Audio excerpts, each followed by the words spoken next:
Good evening.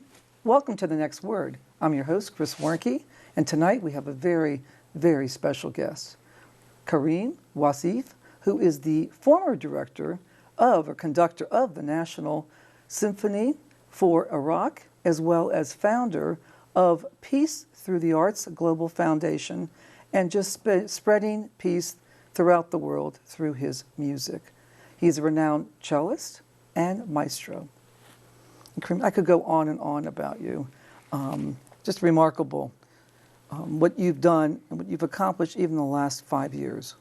Thank you, through Chrissy. your music. Thank you for your interest. And thank you. I appreciate Thank you it. for your humanitarian spirit. Absolutely. And for your heart. As you say, you're bringing back life to bruised hearts around the world who have suffered so tremendously through war-torn areas. And so thank you. So where do we start? We start many chapters.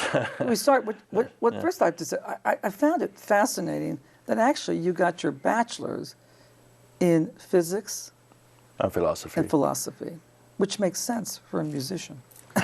And it makes sense for the whole creation. For the whole creation, right? Yes, we all should be taking physics and philosophy. But that brings you back to music, and it's fascinating what you've done now in the world, and what you're being recognized for. I appreciate it, Christine. Wonderful, lovely introduction. And I think no matter how hard and how vague and lack of clarity sometimes we experience, there are ways to create new paths and towards connectivity and interdependence and mutual understanding, integration, and just altruism, the good doing, the whole concept of creating this equilibrium and creating a balance, and then overcoming the obstacles of intimidation and terror and radicalization and so forth. And that's why I wasn't politicizing music, but I was utilizing the power of sound, the power of music and arts in general, and the soft powers as a concept towards de-radicalization, prevention of terror and tension, capacity building, spreading hope and inspiration, helping others, and transcending beyond the limitations of situational instability that has to do with war. And so we have a responsibility as artists. In normal times, if we can say whatever normal times are, but also in times of despair and the mayhem of instability. And total mayhem, and we won't even get into what we're experiencing now in this country. But I know you are Egyptian, you're Egyptian.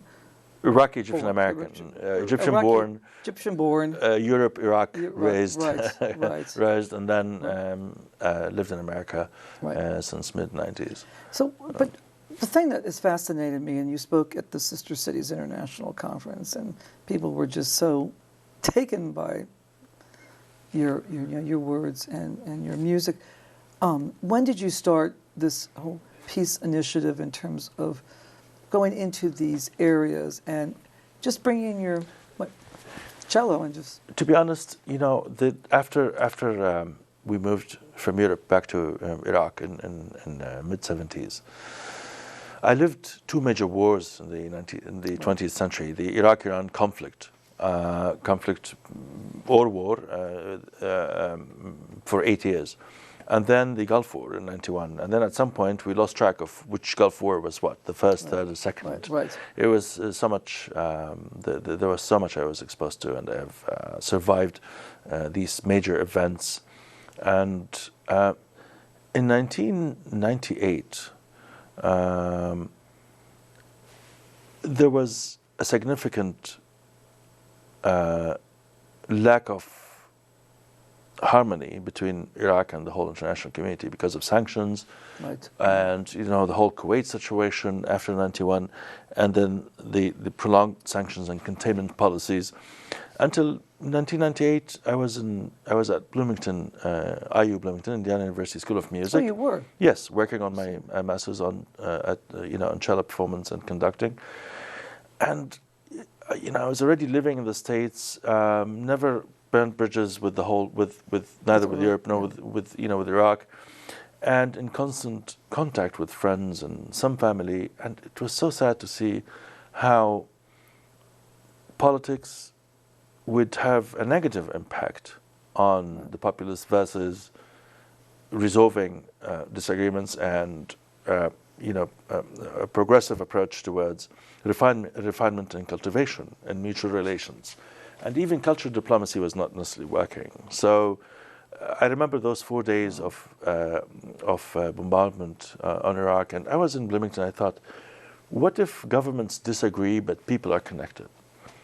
How would that differ to the situation where there's lots of tension and lots of lack of mutual understanding and clarity in the politics, the political approach towards nations? After all, governments can agree or disagree, but right. people will always be connected. Right. And then, was the whole revolution of the internet and social media, not as much as it is right now, but I remember these HTML pages and advertisements, so the connectivity was there, and it just made sense to consider a different approach towards connecting people, and then proceeding towards a new future that we can create through tangible results, because in arts there's a tangible result. There's a painting, there's a sculpture, there's a symphony, there's a performance. There are people from 17 right. different countries performing right. A certain genre and so forth, and then connecting to the audience and so forth. So the idea was actually not then, but it was shaped around that time. I have experienced back in Iraq and in Egypt, where I went back after the Gulf War in '91. This was a whole chapter between '91 right. and '95. And I remember from my late father's, who was a politician, but then he became a full-time movie star. Oh, really? An actor. I can see that. I can see why. His son's any. In '82, he was actually, to some extent, instrumental in re-establishing the Iraqi-American relations during the Reagan administration, and it did work out for some time until '91. Right. So the whole concept developed based upon experience, knowledge, need, and desire. And background. And background, too. And genes. As well. Dreams will never... Genes. Genes and dreams. Genes and dreams. Right. See, you bring a very interesting point that has to do with genes. Because do people connect based upon similarities or disagreements? And the more we analyze and the more we interpret, it seems the more it gets divisive. So considering the simplicity and the very genuine approach towards connectivity as well as interests, people act and function based self-interests. Right. Psychologically, that is known. That's a fact. Right. And some of these self-interests would terrorize people. Right. And some self-interests are very genuine and altruistic and positive. So empowering the networking of positive energy and a higher level of consciousness and awareness and integration, even mixing cultural diversity, would at least create a good sphere of function that would empower development and enhancement of function, and would also have a strong impact, I think, on winning against intimidation and radicalization and terror, because terror is targeting the very elements of life, life itself. It's not necessarily always a political disagreement. It's to create the fear and the grief and uncertainty and so forth. Music, the way I look at it, whether in composition and or in performance, has a certain impact that would counterbalance that and beat it in a way, because it empowers, especially in areas that I've been working at and exposed to and supporting efforts as in Iraq between, I was advising as a cultural political subject matter expert for some time until 2006 when I took over as the director and then the conductor of the National Symphony Orchestra of Iraq. And these were hard times. This was a very strange times of tension and ethnic, almost ethnic cleansing, and almost a civil war that we were facing. So there was a decision to make. Would we stay or would I just leave back to Europe or to the States? And I decided to stay, to rebuild the orchestra, to raise the salaries, to create peace through arts for the youth, to empower the youth, to create self-worth and self-confidence through the arts. That's wonderful. And how did you sustain that? You had a very good internal network as well as external network helping you expand? I'm so glad you're asking, because I have created a model that works no matter where it is. Wow. And in a war zone or in times of normalcy and normality to be experienced, in the very beginning, part of the operations was by a targeted development grant that we agreed upon with the embassy in Iraq. It was 1 year to 18 months operation, but I got it sustained until this morning. Wow. So the model does work. It was a combination of trading ideas and functions to include arts with capacity building. It was intensive function to qualify individuals to find jobs. So it was capacity building, human resources, a very wide selection of beneficiaries that included orphans, refugees, rich kids. It was everyone. It was not limited to a certain clientele, let's put it that way.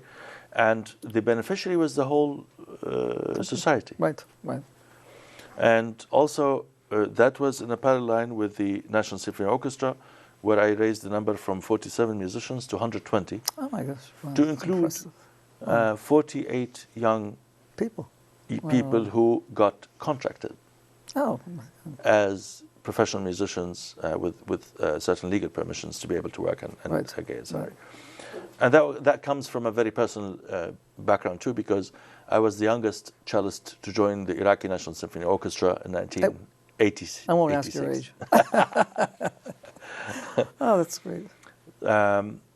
So the impact then through collaboration with other entities, government entities, ministries, empowering community outreach, society outreach, collaboration with different ministries and the private sector as well, and tuition also for the students. And peace through arts became a concept, a brand, a trend. It's not a building, it's not a center somewhere, it's a lifestyle.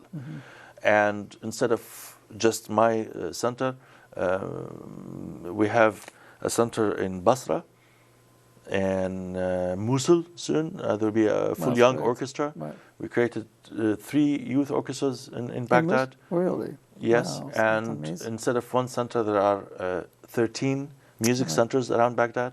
Oh my God, so impressive. And it's and some of the students are opening their own centers. Right. Oh, so that's they've amazing. adopted the whole concept, and then there's a sustainability for it. It's amazing. Absolutely. Just keep that thought. Yeah. We're going to take a short break, and we'll be right back.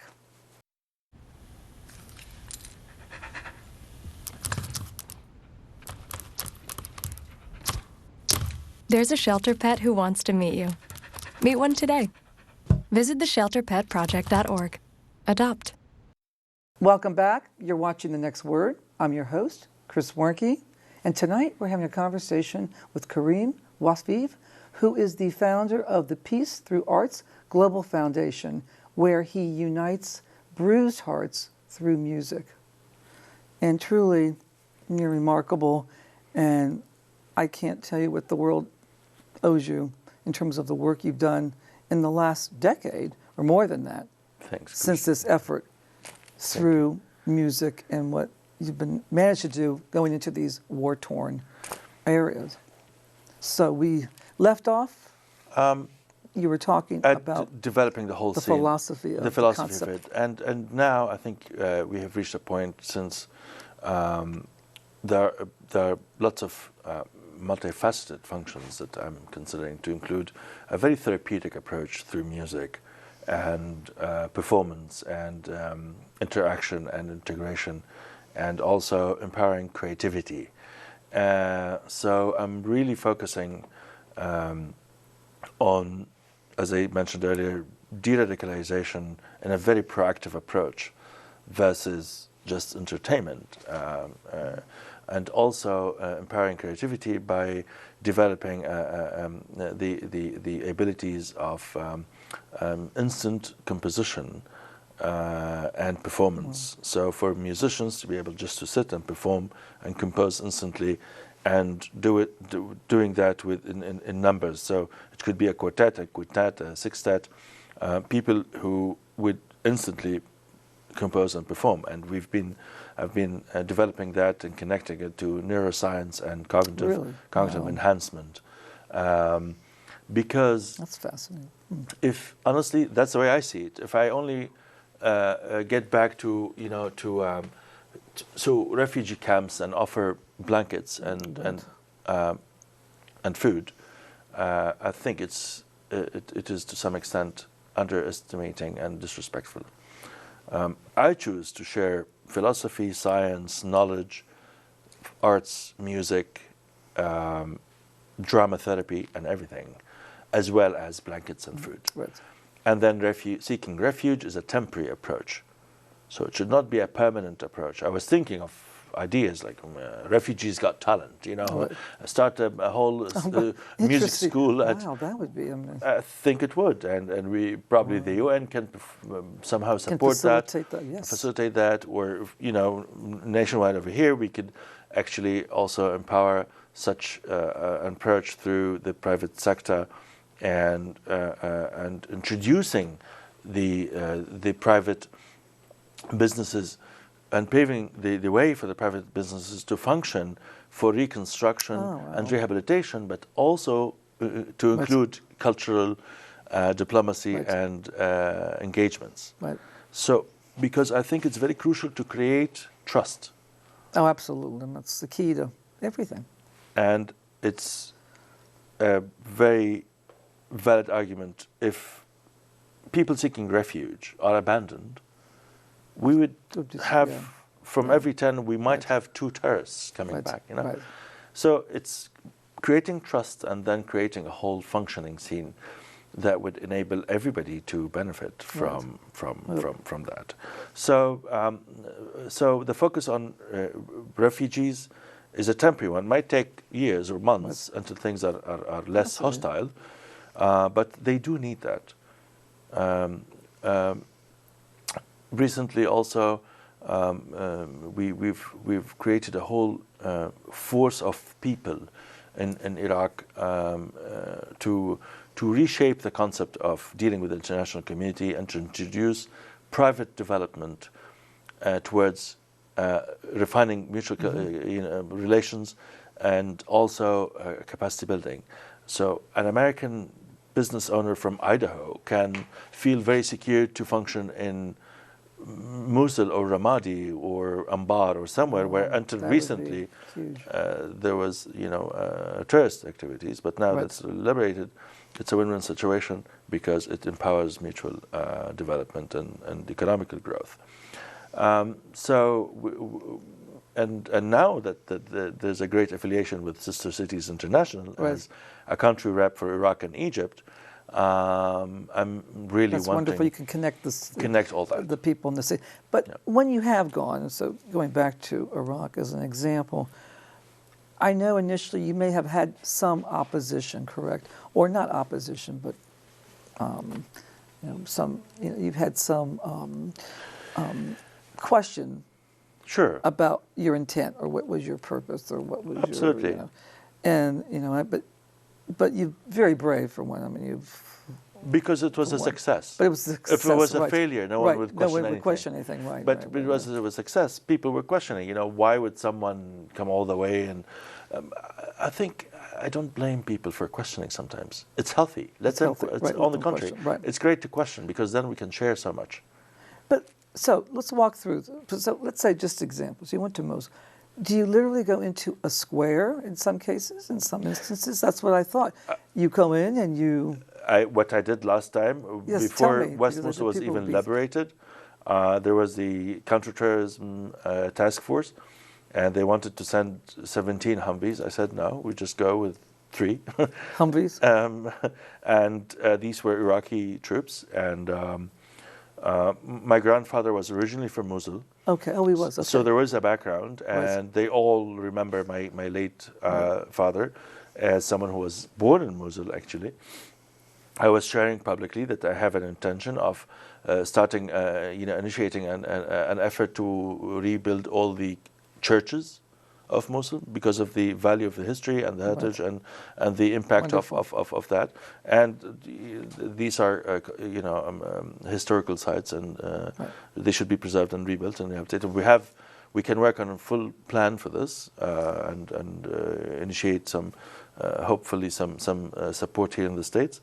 And I think it's great for reconciliation when Muslims and Christians and Jews and everything else are all probably connected in a city like Mosul towards rebuilding the whole nation. Not only it's a regional, it has a regional impact. And we're seeing what's happening in Europe and in other parts of the world. Terror is not limited to the Middle East. No, absolutely. It's a global threat. Right. It's a global problem, and it should be addressed globally. Right. In many cases, with soft powers that would have an impact. Absolutely. Because weapons are not always resolving things. No, yeah. So from a practical standpoint, Mosul. Yes. No, you asked about So Mosul. tell me about Mosul. What I did, I simply went there. I took out my cello. Literally. Literally. Sat in the middle of the street. And the video will be available soon, and the pictures in the middle of the street at the market street that was partially actually closed because the whole city was not liberated yet. And you will see in the video, I start playing, and people start walking around and gathering and taking pictures and videos and opening the nuts shop and the juice shop and the clothing shop and the tea market and all that. Because it creates life and momentum. And to preserve that momentum. And you empower these people. Empowering self-worth. Yes. So going back, though, you mentioned the centers, the student centers. And where do you find the instruments and just from a practical standpoint? There's always. Because I know here, in this country, we're always looking, I know schools are looking for these kinds of resources. I'm glad you're asking. There's always a need. There's always a need for that. We don't have, for instance, repair shops or spare parts, or and I was hoping to also introduce a new concept of arts at the mall, for instance, because what people do on weekends, they go to the mall, to the mall, and we can have a studio or a space designated for certain age. From youth all the way to even different ages, instead of worrying, it's almost like a care. It's almost like a daycare that's there, that exists, that also offers not only care but intellectual and cultural approach towards time. So a family can freely shop while their kid is actually learning a violin or performing piano or playing cello for that hour or two, while they're busy shopping, for instance. Right. So condensed areas where population is actually not limiting things to a certain event because things are abnormal. When these countries are normal and we are successful in building an opera house and sustain it and manage it, then people can experience that. Right.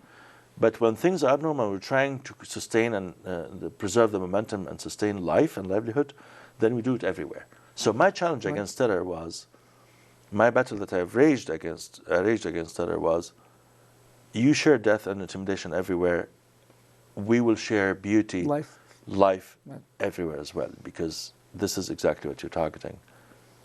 Wow, beauty that's so powerful. and life endangers extremism. Right. They don't recognize Yes, beauty. they do. Right. Right. That's the concept. That's the concept. And we Wow. need it everywhere. Wow. We need it in the U.S., we need it in Europe, we need it in the Middle East, we need it everywhere. So I hope through, through connectivity that we can collaborate with entities in the U.S., instrument makers, instrument factories, publishing houses, and so forth, to have now through Sister Cities International, I'm hoping to actually facilitate that towards better mutual benefits. Maybe to include even visitations and performances.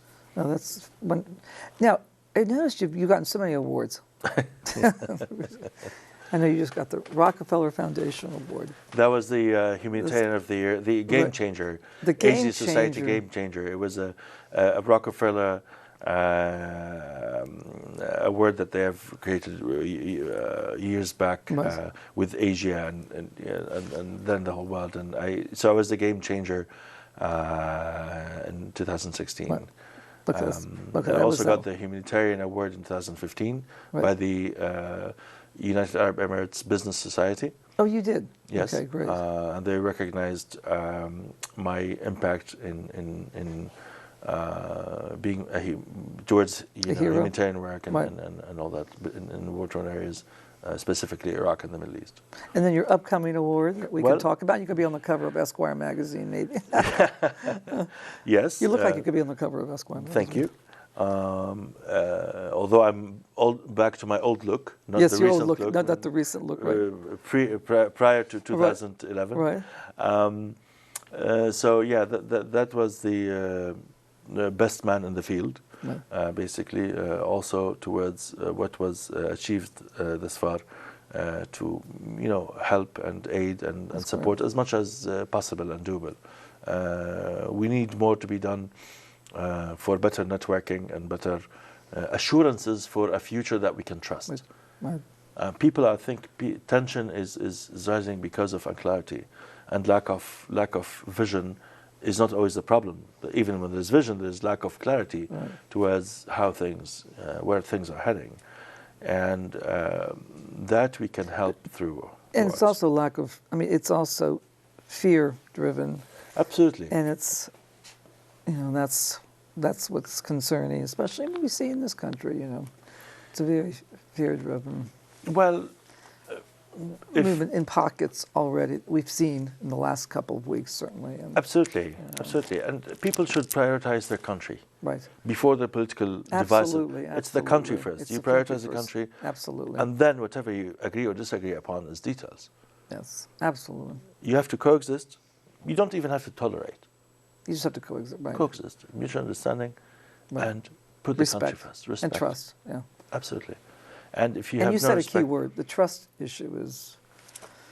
It's a very. It's the component. It is a very crucial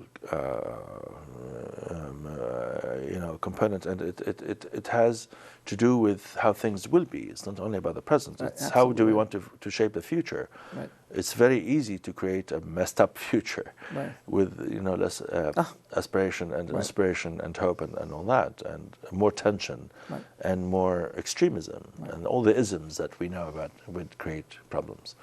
So it's time to, I think, for people to understand that there are better ways, maybe, or better paths they could consider towards even disagreeing. And it's very simple, politicians would move back and forth and change, and depending on them. But people are there to live and to live with respect and with trust. Right. So on that wonderful word of trust, I have to say we have to end, but it's been terrific, and thank you for this sharing. And we could clone you, take you around the world. Thank you, Christine. It's very kind of you. We have to come back. Karim. It's fascinating. Absolutely. Wish we had more time. I would love to. Next time. There's always next time. Yes, always next time. You've been watching The Next Word, Hope you enjoyed the show. Have a wonderful evening. Good night.